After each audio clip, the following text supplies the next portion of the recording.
Imagine you're at a holiday dinner. The table is full roast chicken, warm bread, familiar faces. Someone cracks a joke, glasses clink, and from the outside, it looks like the most normal thing in the world. But underneath that table, someone's leg is bouncing, their chest is tight, they're counting down the minutes until they can leave. And when they finally get home, they don't feel relieved, they feel hollowed out. Like being around the people who are supposed to love them unconditionally is somehow the loneliest place they've ever been. Now flip that scene. Picture someone spending the holidays completely alone. No calls, no family dinner, no texts. And they're fine. More than fine. They're at peace. To most people watching from the outside, that second person looks broken, cold, selfish even. How could you cut off your own family? It's one of the most loaded questions in human psychology. And today, I want to take it seriously because the truth is far more complicated and far more human than most people realize. Let's start with what we assume. When we hear that someone has cut off a family member or an entire family, our first instinct is to fill in the story. We assume there was some dramatic blow-up, a single terrible event, or we assume the person cutting ties is overreacting, running from something they should be working through, being selfish in the name of self-care. These assumptions feel intuitive. They're also, psychologically speaking, almost always wrong. Dr. Carl Pillemer, a Cornell sociologist who spent years studying family estrangement across thousands of Americans, found something that surprised even him. Estrangement is remarkably common, and the people who initiate it rarely do so impulsively. In fact, most people describe the decision as the last step in a very long journey. Not a rage quit, but a slow, painful exit from something that had been hurting them for years, sometimes decades. So what's really going on? Why does a person reach the point where they decide the family they were born into is no longer safe to be around? Here's where it gets interesting. Your brain, from the very beginning of your life, is doing one thing above all else, looking for safety. Attachment theory, first developed by psychiatrist John Bowlby, tells us that as children, we are literally wired to bond with our caregivers. It's not a choice. It's survival. A baby who can't attach to a parent is a baby in danger. So your nervous system learns very early on what family feels like, and it builds a kind of emotional blueprint from that experience. Now, here's the tricky part. If the people who were supposed to be your safe harbor were also the source of your fear, confusion, or pain, your nervous system doesn't just forget that, it encodes it. Think of it like this. Imagine you learned to swim in a pool that sometimes, unpredictably, had electrical currents running through it. You'd learn to swim, sure, but you'd never fully relax in water. You'd always be bracing. That's what growing up in an unsafe family environment does to a person's nervous system. The water that's supposed to be natural to you becomes the very thing that puts you on edge.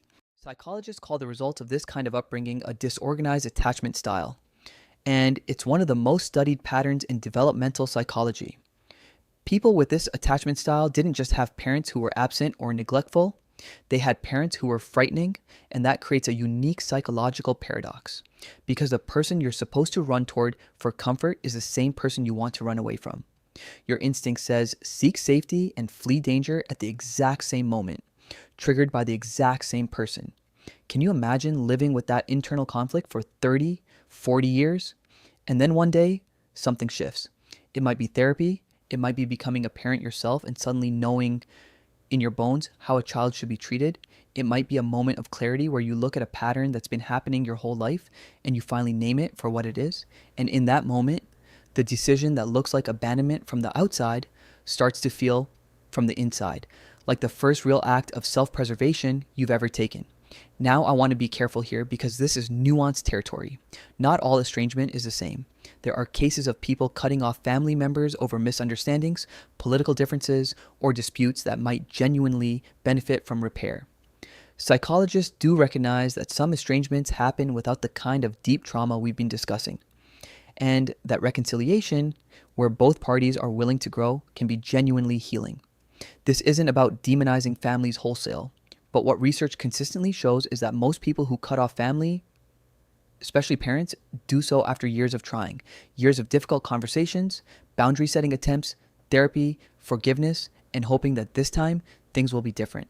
The estrangement isn't the problem, it's the solution, arrived at slowly, reluctantly, and often with tremendous grief. Yes, grief. That's the part people on the outside almost never consider. Cutting off family doesn't feel like freedom, at least not at first. It feels like mourning. Because in a very real sense, you're grieving, not just the relationship, but the family you never had, the one you needed, the one you deserved. Therapists sometimes call this ambiguous loss. Grief for something that isn't dead, but also isn't what it should be. It's one of the hardest kinds of grief to process because there's no funeral, no casserole from the neighbors, no socially sanctioned mourning ritual. Just a quiet, private ache that other people don't quite understand.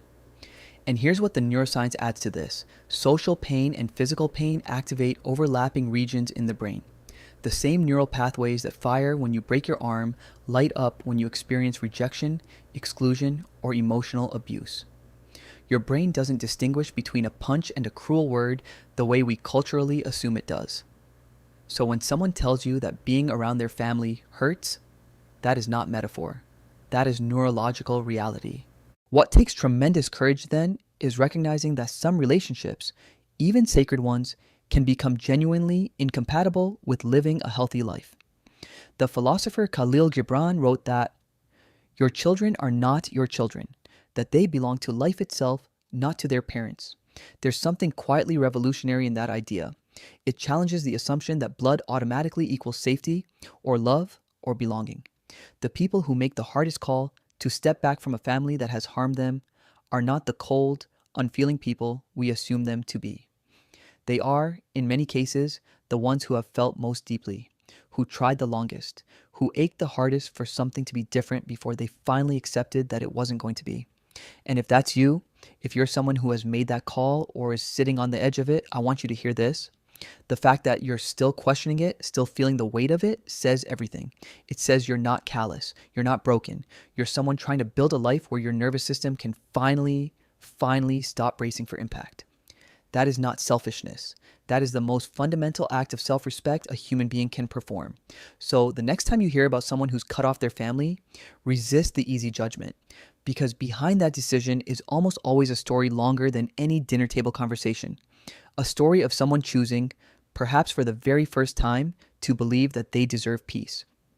If this video stirred something in you, whether it's your own experience or someone you know, I'd really love to hear your thoughts in the comments.